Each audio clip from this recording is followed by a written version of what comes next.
Hello everyone, welcome to the new class of biology. In today's class, we will discuss about kingdom Monera. As we had discussed earlier, that there are five types of kingdom, which has been five kingdom classification that has been given by Whittaker, Robert Hartley Whittaker. So this is the very first kingdom that we study. Kingdom Monera. So what is Kingdom Monera?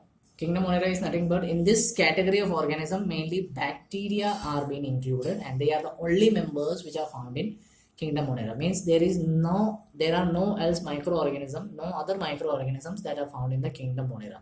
Only bacteria will be the sole member. They are found everywhere. We know that they are found in water, they are found in soil, they are found everywhere. It is an abundant microorganism that we know very well. Microorganism, bacteria is found everywhere, right? On the basis of the shape, bacteria are actually of four categories. Coccus bacteria, which is of a sphere shape, spherical shape. The plural of it is cocci. Bacillus, all the names which are written here are singular names. Plural names are, the first one is cocci, plural name. Bacillus bacteria, it is a rod shape. Rod shape means something similar to the cylinder shape, just like this shape. Okay, so it is the plural, it is a singular name. Plural name is Bacilli. Vibrio bacteria, it is of a comma shape. Comma shape means the comma which we write, this shape bacteria. The plural is Vibrio, and spirillum. It is a spiral shaped bacteria. A spiral shaped bacteria. It is actually having a plural as spirilla. Okay, so these are the different types of bacteria which are based on the basis of the shape, on the basis of their names, on the basis of their shape. Majority of bacteria are actually heterotrophs. On the basis of the fooding category, if we say, majority of them are heterotrophs, means they depend on other organism or the dead matter for the food. Okay, and some of them are autotrophic, they prepare their own food. And among that autotrophic bacteria, there are photosynthetic bacteria which produce food on the way with the help of sunlight, and there are some chemosynthetic bacteria or chemosynthetic autotrophic bacteria which produce food on the way with the help of some chemicals. Okay, so there are certain types of bacteria on the basis of the food that they produce. Majority of them are heterotrophic, some are autotrophic, and among autotrophic, some use sunlight, so they are photosynthetic autotrophic. Some use chemicals present in their body, and so they are chemosynthetic autotrophic. Okay, now we will discuss some other types of bacteria also in detail. So very first category of bacteria is archaebacteria. So what is an archaebacteria? It's this type of bacteria actually lives in very harsh conditions or harsh habitat, very extreme conditions they live. Actually, they live in salty areas, they live in hot springs, they live in marshy areas. Marshy areas मतलब means दलदल, जिसे हम दलदल कहते हैं. In such areas, such type of bacteria live. Those bacteria which live in salty area are known as halophiles. Those live in salty area are known as halophiles. Those bacteria which live in hot springs are known as thermoacidophiles. Those live in hot springs are known as thermoacidophiles.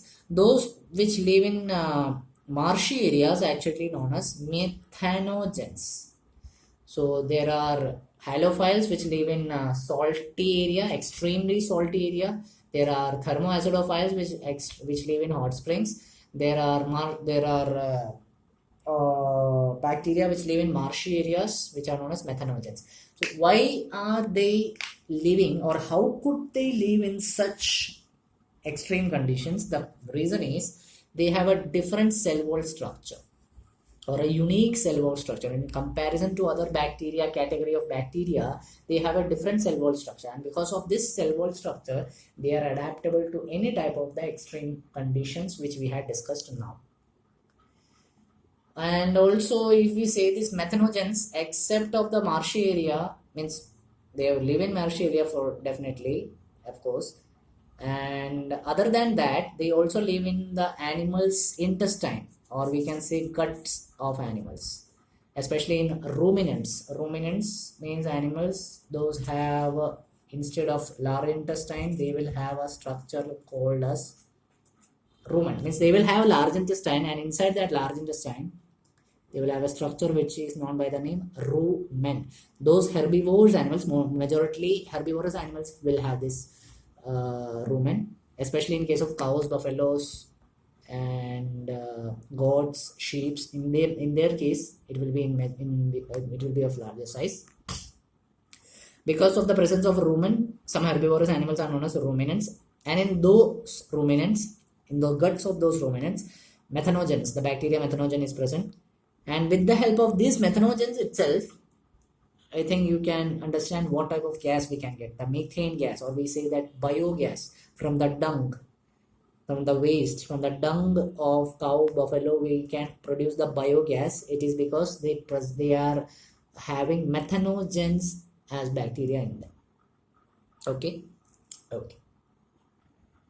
Next, now we discussed about the archaebacteria. The second, another category of bacteria is the eubacteria, which is also known by the name true bacteria.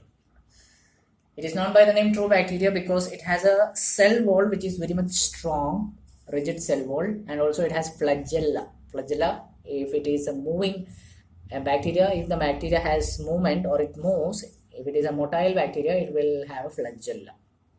Then some types of eubacteria we will discuss. One among them is the cyanobacteria, also known as the blue-green algae.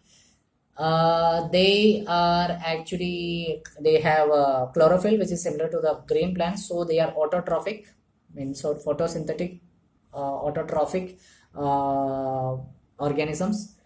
Then we have specific, this cyanobacteria is actually, if we discuss about them, their characteristic, they are unicellular, they are filamentous or colonial, means we can say they have a large structure, filamentous structure. They are present mainly in freshwater or the marine category, also in the terrestrial areas. Freshwater means lakes, ponds, marine means sea, terrestrial means on the land area. So cyanobacteria are unicellular, colonial or filamentous, freshwater, marine or terrestrial. Algae, actually the algae category comes under the bacteria presence. Okay. These cyanobacteria actually helps in fixing atmospheric nitrogen. They are very much useful in fixing the atmospheric nitrogen because they have some special type of cells which is known as heterocyst. These heterocysts help them in fixing the atmospheric nitrogen inside the soil. Some of the examples are nostoc, which is also a blue-green algae, Anabaena, it is also an algae. These are the photosynthetic autotrophic bacteria which are present in our world. We had said earlier that there are autotrophic bacteria. One among them is photosynthetic. Then next one is chemosynthetic. Chemosynthetic means they produce their own food with the help of chemicals. How they produce those chemicals? The inorganic substances like nitrates or ammonia which is present in the soil, they just oxidize that. Break that, and use that energy to form ATP. I think we are well aware of the word ATP, adenosine triphosphate. Adenosine triphosphate, ATP, is present in our mitochondria also, which gives us energy. So this ATP format helps this chemosynthetic bacteria to produce its own food. Okay. Next type of bacteria is the heterotrophic bacteria, which are found in majority. Most of the bacteria are heterotrophic. Many of them are decomposers, means they decompose the food for their own use, for their fooding process. Many of them are helpful also, heterotrophic bacteria, like one which produces curd from the milk. Some helps in fixing the nitrogen in the leguminous plant root. Leguminous plants means in the case of pear, beans, they are leguminous plants. In their case, nitrogen is being fixed with the help of this heterotrophic bacteria, Rhizobium, it is known, that by name of that bacteria. Then many of the heterotrophic bacteria are pathogens, also disease carrying. They spread many diseases like cholera, typhoid, tetanus. All these are bacterial diseases and which is produced by the heterotrophic bacteria. Okay. The reproduction process in bacteria is mainly by the process of fission, where a single parent cell divides into two different type of cells. That is known as fission. Okay. Sometimes they also produce by the help of spore formation. So a specific type of bacteria that is Mycoplasma. It actually doesn't have a cell wall or a cell structure. So because of that lacking of cell wall, even it can live without oxygen also. Once it was asked in a 1 mark question, which is the smallest living cell which is ever known? The answer is Mycoplasma. Mycoplasma is a type of bacteria which has the smallest living cell which has been discovered up to now. Okay. So this is about Kingdom Monera that we have discussed in this class. Next class we will discuss another type of kingdom. So I hope you enjoyed the class. Thank you. Have a nice day.